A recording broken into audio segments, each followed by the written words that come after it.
strike into the crowd. வணக்கம் நண்பர்களே, welcome to my channel CCF உங்கள் cricket with mister cocktail furious. இப்போ நம்ம டிஸ்கஸ் பண்ண போற டாபிக் ஐபிஎல் 2025 மேட்ச் 6 ரிவ்யூ தான் மக்களை நம்ம டிஸ்கஸ் பண்ண போறோம் between Rajasthan Royals and Kolkata Knight Riders at Guwahati. இந்த ஒரு பர்டிகுலர் மேட்ச் ராஜஸ்தான் ராயல்ஸோட home game as well as Riyan பராகோட ஹோம் கேமும் ஏன்னா அசாம்ல நடக்குது. ஒரு விஷயம் நல்லா புரிஞ்சுக்கோங்க, it was a full jam packed crowd. அதை பார்க்கும்போது எனக்கு முதல்ல ரொம்ப சந்தோஷமா இருந்துச்சு. ஏன்னா ஐபிஎல் கேம்ஸ் ஜென்ரலா வந்து பாத்தீங்கன்னா மெயின் ஸ்டேடியம்ஸா நடக்கும், அவங்கவுங்க ஹோம்ல நடக்கும். ஓகேங்களா, எல்லா பிரான்ச்சைசியோட ஹோம்ஸ்லயும் நடக்கும், அவேலியும் நடக்கும். ஆனா இந்த மாதிரி Guwahati as well as Dharamshala இந்த மாதிரி சில மற்ற சிட்டிஸ்லயும் வந்து பாத்தீங்கன்னா ஐபிஎல் ப்ரொமோட் பண்றாங்க பிசிசிஐ. ஓகே, அந்த வகையில ராஜஸ்தான் ராயல்ஸா இருக்கட்டும், டெல்லி கேபிட்டல்ஸா இருக்கட்டும், பஞ்சாப் கிங்ஸா இருக்கட்டும், அவங்களோட ஹோம் கேம்ஸ்லாம் வந்து பாத்தீங்கன்னா 2 சிட்டிஸ்ல விளையாடுறாங்க just because to spread the IPL. அது ஒரு நல்ல விஷயம் தான். பட் ராஜஸ்தான் ராயல்ஸ்க்கு இந்த மேட்ச் நல்லதா அமைஞ்சுதான்னு கேட்டீங்கன்னா சத்தியமா இல்லைன்னு நாங்க சொல்ல முடியும். Fantastic performance from KKR. இது நம்ம எக்ஸ்பெக்ட் பண்ணதுதான். என்னோட லைவ்லேயே நான் சொல்லியிருந்தேன், நிறைய பேர் வந்து 200 மேல அடிப்பாங்கன்னு சொல்லியிருந்தீங்க. நான் போல் போடும் போது எனக்கு என்னவோ இது 200 விக்கெட் இல்லைன்னு நான் அப்பவே சொன்னேன். ஏன்னா குவஹாத்தியில ஜென்ரலா 200 அடிச்சதே இல்லை. அப்படின்னும் போது இட்ஸ் கைண்ட் ஆஃப் 175 180 விக்கெட்ன்றது கிளியர் கட்டா தெரிஞ்சுது. நான் என்ன நினைச்சேன்னா டீம் டாஸ் வின் பண்ணி பேட்டிங் எடுப்பாங்கன்னு. But KKR captain Rahane toss win பண்ணி போலிங் எடுத்தாரு. அதுக்கு காரணம் இருக்கு, because Sunil Narayan unfortunately injury ஆயிட்டாரு. ஸோ அவரு விளையாடல, அவருக்கு பதிலாக மொயின் அலியை உள்ள எடுத்துட்டு வந்தாங்க. புரியுதா உங்களுக்கு? ஸோ அந்த ஒரு சேஞ்ச் இருந்தது. ஸோ சுனில் நாராயண் இல்லைன்றதுனால they don't want to take risk. புரியுதா உங்களுக்கு? நியூ பிச் வேற, ரொம்ப நாள் கழிச்சு விளாடுறாங்க, எப்படி இருக்குன்றது தெரியாது. ஸோ சேசிங் எடுக்கிறது பெட்டர் ஆப்ஷன். ரஹானே எடுத்தாரு. எண்ட் ஆஃப் 3 அது கிளிக் ஆயிடுச்சு. அதே மாதிரி நம்மளோட ப்ரிவியூல சொல்லியிருந்தோம் பாத்தீங்களா, அசரங்கா உள்ள வரணும் ஃபசல் ஃபரூக்கிக்கு பதில்னு சொல்லி. அண்ட் அதுக்கேற்ற மாதிரி தான் அந்த சேஞ்சும் பண்ணாங்க. பட் அன்பார்ச்சுனேட்லி வந்து பாத்தீங்கன்னா எஸ், அசரங்கா ஒரு விக்கெட் எடுத்தாரு, பட் எக்ஸ்பென்சிவா இருந்தாரு. ஃபசல் ஃபரூக்கியை விட கம்பேர் பண்ணும்போது அசரங்கா பரவாயில்லன்னு தான் நான் சொல்லுவேன். ஏன்னா இதுதான் ராஜஸ்தான் ராயல்ஸ் கிட்ட இருக்கிற அவைலபிள் ஆப்ஷன்ஸ். வேற பெருசா ஒண்ணுமே இல்லை. ஏன்னா வேற யார் இருக்கா? ஃபசல் ஃபரூக்கி, எம்பாக்கா தான் இருக்காரு. வேற யார் இருக்கா? யாருமே இல்லை. இதுதான் அவங்க கிட்ட இருக்கிற அவைலபிள் ஆப்ஷன்ஸ். இதுதான் ஆப்ஷன்ல எடுத்து வச்சிருக்காங்க. ஸோ அந்த வகையில புவர் பேட்டிங் டிஸ்பிளேங்க. 151 in 20 overs. அதாவது ஒரு பேசிக் காமன் சென்ஸ் இருக்கணுங்க. என்னன்னா பிச்சை அசஸ் பண்ணணும். எஸ், சஞ்சு சாம்சன் ஏர்லியரா அவர் அக்ரெசிவா ஆடி போவார், அவரோட ரோல் அதுதான். ஓகேங்களா, அதே மாதிரி எஸ்எஸ்வி ஜெய்ஸ்வால் பவர் பிளே எல்லாம் தாண்டிட்டாரு, பார்க்கறதுக்கு நல்லா டெச்சில் தான் இருந்தாரு, எந்த டவுட்டுமே கிடையாது. ஆனா இந்த மாதிரி ஒரு விக்கெட்டை நம்ம ஜட்ஜ் பண்ணிடணும். நம்ம வந்து பாத்தீங்கன்னா ஒரு 175 டார்கெட்டை மைண்ட்ல செட் பண்ணி கரெக்டா இன்னிங்ஸை பேஸ் பண்ணணும். ஸோ அந்த டைம்ல தான் வந்து பாத்தீங்கன்னா ரியான் பராக் அண்ட் ஜெய்ஸ்வால் நல்ல ஒரு பார்ட்னர்ஷிப்பை டெவலப் பண்ணிட்டு இருக்கும் போது தேவையில்லாத ஒரு ஷாட் ஆடி அவுட் ஆனார் ரியான் பராக். அப்பதான் வருண் சக்கரவர்த்தி ஒரு 6 அடிச்சார். ஓகே, அதுக்கப்புறம் சிங்கிள் ஆடி இருக்கலாம்ல. இந்த ஒரு ஓவர் கான்பிடன்ஸ் பயங்கரமா எனக்கு ரியான் பராக் கிட்ட தெரியுது. அண்ட் 2 மேட்ச் அவர் அவுட் ஆறத பாருங்க. அவர்கிட்ட வந்து பாத்தீங்கன்னா அந்த ஒரு லாங் லிஃப்ட் கிடையாது. அவர் ரிஸ்ட் யூஸ் பண்ணி தான் அப்படி பிக் ஷாட்டும் அடிப்பாரு, லேட்டா அடிப்பாரு. இந்த மாதிரி விக்கெட் வந்து பாத்தீங்கன்னா ஸ்டாப் ஆகும்போது வருண் சக்கரவர்த்தி மாதிரி ஒரு பிளேயரை நீங்க அக்ராஸ் த லைன் ஆடணும்னா கேர்ஃபுல்லா இருக்கணும். Okay, just like that over கான்ஃபிடன்ஸா அடிச்சாரு, அந்த பால கொடி நட்டி அவுட் ஆயிட்டு போயிட்டாரு. அதுக்கப்புறம் இமிடியேட்டா எஸ்எஸ்வி ஜெய்ஸ்வால் வந்து பாத்தீங்கன்னா மொயின் அலி பால் அவுட் ஆனாரு. அதுதான் எனக்கு ரொம்ப ஷாக்கிங்கா இருந்ததுங்க. ஆக்சுவலா we have to appreciate Rahane's captainship. Last match வந்து கொஞ்சம் ப்ரோஆக்டிவா இல்ல. இந்த மேட்ச்ல கண்டிஷன்ஸ் அவர் அசஸ் பண்ணிட்டாரு. மொயின் அலியை வந்து பாத்தீங்கன்னா முன்னாடி அட்டாக்ல கொண்டு வந்தாரு. ஓகே, சோ அவரும் வந்து பாத்தீங்கன்னா இந்த மாதிரி கொஞ்சம் ஸ்லோ பிச்சா இருந்தா நல்லா போட்டிருக்காரு. ஏன்னா சிஎஸ்கேக்கு அந்த மாதிரி சில மேட்சஸ்ல அவர் நல்லா பெர்ஃபார்ம் பண்ணிருக்காரு போலிங் போட்டு. சோ அவருக்கு ஏத்த கண்டிஷன்ஸ் அவரும் அழகா தூக்கி போட்டுட்டு இருக்காரு, பால் ஹோல்ட் ஆகுதுன்னு சொல்லிட்டு. அப்பதான் ரியான் பராக் அவுட் ஆயிட்டு போனாரு. சோ கொஞ்சம் பிரஷர்ல இருக்காங்க. சோ இன்னிங்ஸ் கொஞ்சம் டெவலப் பண்ணணும்னு இல்லாம ஒரு irresponsible shot from Yashasvi Jaiswal. இதை நான் எதிர்பார்க்கவே இல்லை. ஜெய்ஸ்வால் இன்னைக்கு வந்து பாத்தீங்கன்னா ஒரு key member of Indian team. புரியுதா உங்களுக்கு? அவர் அபிஷேக் சர்மா மாதிரி கிடையாது. அபிஷேக் சர்மா இப்பதான் இந்தியன் டீமுக்குள்ள ஸ்டெபிலைஸ் ஆக பாக்குறாரு. ஓகே, அதுவும் especially T20 team. But Jaiswal வந்து ஒரு மெயின் டெஸ்ட் டீம்ல இருக்கிற ஒரு இம்பார்ட்டன்ட் ஓப்பனர். ஓகே, அடுத்த ஃபியூச்சர் அவர் தான் ஒயிட் பால்லையும் சொல்லிட்டு இருக்கோம். அப்படின்னும் போது அவரோட ரெஸ்பான்சிபிலிட்டியை காமிச்சிருக்கணும். ஆனா ஒரு கேரே இல்லாம ஏறி போய் வந்து பாத்தீங்கன்னா அவுட் ஆனது வந்து எனக்கு ரொம்ப ஷாக்கிங்கா இருந்தது. கண்டிப்பா பிச்சை அசஸ் பண்ணி விளையாடி இருக்கணும். அதுக்கப்புறம் வந்து எல்லா பேட்ஸ்மேனுமே வந்து பாத்தீங்கன்னா பேட் அவுட் ஆங்க. அசரங்காவை வந்து பிஞ்சின்றா முன்னாடி இறக்கி விட்டதுல நான் தப்பு எதுவுமே சொல்லல. ஆனா ஒரு விஷயம் நல்லா புரிஞ்சுக்கணும், விளையாடுறது கேகேஆரோட அவங்க கிட்ட வந்து நல்ல ஸ்பின்னர்ஸ் இருக்காங்க. அப்படின்னும் போது அந்த டிசிஷன் எடுத்துருக்கலாமா? ஒழுங்கா த்ரூஜுரலே முன்னாடி இறக்கியிருந்தா இன்னும் கொஞ்சம் இன்னிங்ஸை பேஸ் பண்ணி விளையாடி இருப்பாருன்ற மாதிரி எனக்கு தோணுச்சு. அந்த ஒரு ஆப்ஷனும் கிளிக் ஆகல. அசரங்கா அவுட் ஆயிட்டு போயிட்டாரு வருண் பால்ல. அப்புறம் த்ரூஜுரல் வந்து ஒரு நல்ல நாக் விளாண்டாரு 32. அது இல்லைன்னா எனக்கு தெரிஞ்சு பாத்தீங்கன்னா இவங்க 130 135 முடிச்சிருப்பாங்க. டு பி வெரி ஆனஸ்ட், லாஸ்டா ஜோஃப்ரா ஆர்ச்சர் வந்து பாத்தீங்கன்னா ஒரு 2 6 விட்டாரு. Poor batting display from Rajasthan Royals. They are going to ஸ்ட்ரகிள்ங்க, அதுல எந்த டவுட்டுமே கிடையாது. Because it was very evident. அவங்களோட batting they depend upon Sanju Samson and Yashasvi Jaiswal. அவங்க 2 பேர் அடிக்கலன்னா ரொம்ப கஷ்டப்படுவாங்க. ரியான் பராக் ஞாபகம் வச்சுக்கோங்க, போன வருஷம் நல்லா விளையாடினாரு, சரியான சீசன். அதனாலதான் இந்தியன் டீமுக்குள்ள அவருக்கு ஆப்பர்ச்சுனிட்டி கிடைச்சது. இந்த வருஷம் அவர் நல்ல ஐபிஎல் அமைஞ்சா மட்டும்தான் இந்தியன் டீமுக்கு அவருக்கு ஆப்பர்ச்சுனிட்டி கிடைக்கும். இல்லை என்றால் ரொம்ப கஷ்டமா இருக்கும். மேபி அந்த கேப்டன்ஷிப் பிரஷர் அவருக்கு வந்து பாத்தீங்கன்னா உள்ளுக்குள்ள இறங்குதோன்ற மாதிரி எனக்கு ஒரு ஃபீலா இருக்கு. புரியுதா உங்களுக்கு?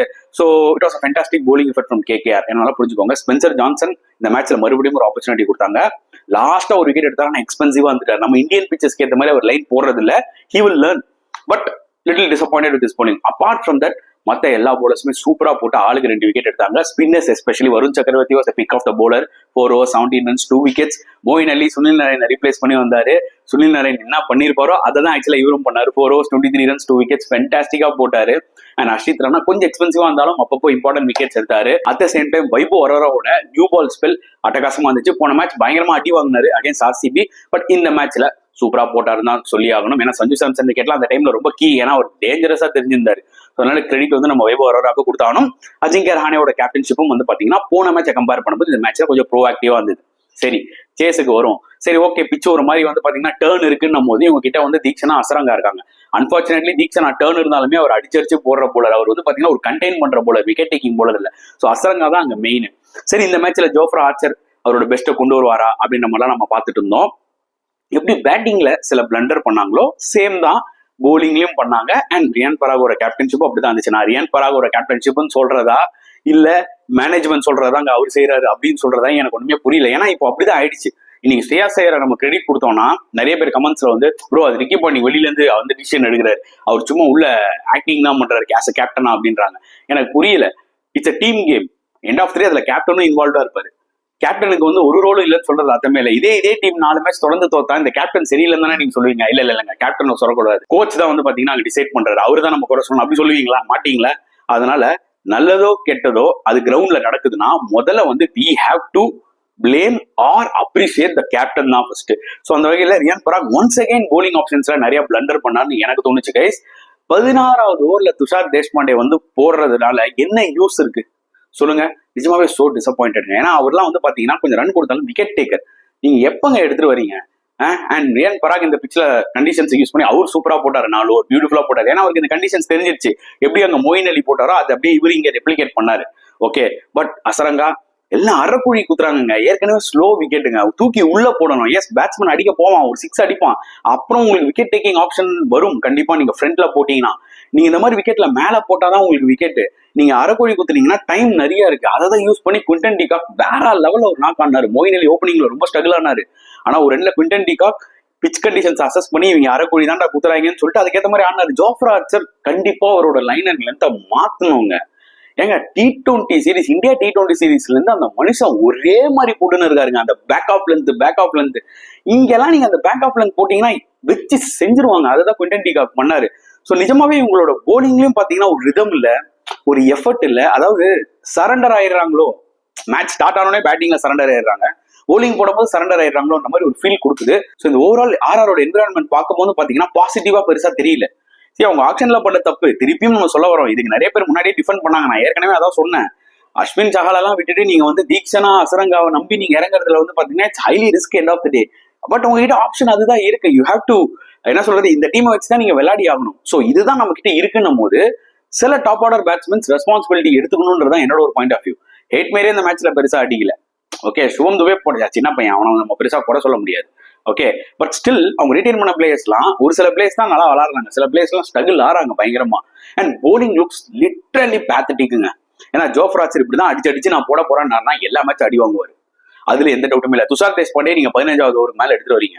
ஓகே, ரியான் பராக் தான் இந்த டீமோட மெயின் போலர் இந்த மாதிரி கண்டிஷன்ஸ்ல அப்படின்ற ஒரு சிச்சுவேஷன் வந்து இப்ப அமைஞ்சிருக்குன்னா அப்ப ஆர்ஆரோட சிச்சுவேஷனை இமேஜின் பண்ணி பாருங்க. அந்த டோர்னமெண்ட்ல அடுத்த மேட்ச் சென்னை சூப்பர் கிங்ஸோட இந்த விக்கெட்ல, இந்த மாதிரி ஒரு விக்கெட்ல நீங்க சிஎஸ்கேக்கு வந்து பாத்தீங்கன்னா எப்படி விளையாடணும்? It's going to be a tough task for them. ஏன்னா அவங்க கிட்ட 3 ஸ்பின்னர், கன் ஸ்பின்னர் இருக்காங்க. வேணும்னா அவங்க வந்து ஈவன் ரச்சின் ரவீந்திரா கூட போலிங் போடுவாரு. 300 ஸ்பின்னர் வேணா கூட எடுத்துட்டு வந்துருவாங்க ஸ்ரேயாஸ் கோபால. சொல்ல முடியாது இந்த கண்டிஷன்ஸை பார்த்துட்டு. It's going to be really difficult for Rajasthan Royals. இதுக்கப்புறம் இந்த டோர்னமெண்ட்ல நிஜமாவே பேத்தட்டிக் பெர்ஃபார்மன்ஸ் தான் சொல்ல முடியும். But KKR Quinton de Kock கூட நான் நல்லா என்ஜாய் பண்ணாங்க. 97 பாசிட்டிவா ஆனாரு. அதாவது ஃபர்ஸ்ட் மேட்ச் அடிக்கலான்னு இவரை மாத்தணும் அப்படின்ற மாதிரிலாம் நிறைய பேர் பேசியிருந்தாங்க. அதாவது இவரெல்லாம் வந்து ஒரு லெஜெண்டரி பிளேயருங்க. T20 கிரிக்கெட்ல எல்லா லீக்ஸும் ஆடிட்டு வராரு. அப்படின்னும் போது இந்த மாதிரி பிளேயர்லாம் ஒரு மேட்ச் அடிக்கலான்னு நம்ம ஜட்ஜ் பண்ணிடக்கூடாது. That was one hell of knock. 97 runs தைரியமா ஆனாரு. அவர் கூட ரஹானே வந்து ஒரு யூஸ்ஃபுல் 18 அடிச்சுட்டு போனாரு. அப்புறம் அங்கீஷ் ரகுவன்ஷி டெக்னிக்கலா சூப்பரா ஒரு 17 balls 22 ஸ்டே பண்ணி கன்வின்சிங்கா வின் பண்ணிட்டாங்க. எல்லா டிபார்ட்மெண்ட்லயுமே கேகேஆர் நீங்க வந்து பாத்தீங்கன்னா அடிச்சு நொறுக்கிட்டாங்க ஆர்ஆரா. ஏன்னா அவங்களுக்கும் இந்த மேட்ச் ரொம்ப இம்பார்ட்டன்ட். ஏன்னா ஒரு லாஸோட வராங்க. ஸோ அதனால கிரெடிட் நம்ம கேகேஆர் கொடுத்துருவோம். Disappointing match once again for RR. 2 match ஆடி 2 லாஸ். ஸோ கண்டிப்பா டாப் 4 அவங்க போறது ரொம்ப ரொம்ப கஷ்டம். என்னோட ப்ரெடிக்ஷன்ல நான் சொல்லியிருந்தேன் அவங்க டாப் 4 வர மாட்டாங்கன்னு. லெட்ஸ் வெயிட் அண்ட் சி என்ன நடக்க போகுது. அதே மாதிரி நம்ம ப்ரிவியூல கேகேஆர் தான் வின் பண்ணணும்னு சொல்லியிருந்தோம். In spite of not having Sunil Narayan இந்த மேட்சை கேகேஆர் வின் பண்ணிருக்காங்க. ஸோ கண்டிப்பா it's going to boost their confidence. அதுல எந்த டவுட்டுமே கிடையாது மக்களே. ஸோ இந்த மேட்ச் பத்தி நீங்க என்ன ஃபீல் பண்றீங்க மறக்காம கமெண்ட் செக்ஷன்ல போடுங்க. இந்த வீடியோ பிடிச்சிருந்தா லைக் பண்ணுங்க, ஷேர் பண்ணுங்க, முடிஞ்சா சப்ஸ்கிரைப் பண்ணுங்க. ஸோ நெக்ஸ்ட் வீடியோல பார்க்கலாம் ஃப்ரெண்ட்ஸ். அண்டில் தென் பாய்.